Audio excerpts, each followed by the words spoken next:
నిజంగా సినిమా పేరు game changer, అది నిజమే. శంకర్ గారు ఎందుకు పెట్టారో తెలియదు.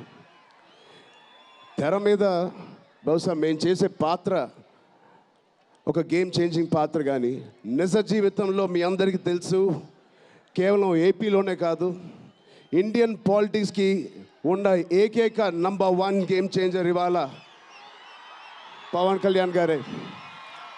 అలాంటి ఆయన పక్కన నేను నుంచోవడం చాలా అదృష్టంగా భావిస్తున్నాను. జనాల కోసం ఇంత తపన పడి, ఇంత ఆలోచించే ఒక వ్యక్తి పక్కన ఆయన జీవించేటప్పుడు మేము కూడా ఆయన పక్కనే ఉంటూ ఇలా ఉన్నామని, అదే కుటుంబంలో పుట్టామని మీతో ఇలా పంచుకున్నందుకు చాలా అదృష్టంగా భావిస్తున్నాను. శంకర్ గారు ఎవరిని చూసి ఇలాంటి క్యారెక్టర్స్ రాశారో మీ అందరికీ తెలుసు. నిజ జీవితంలో శ్రీ పవన్ కళ్యాణ్ గారిని లాంటి వ్యక్తులు చూసి రాసిన క్యారెక్టర్ అది. సో చాలా థ్యాంక్ యూ.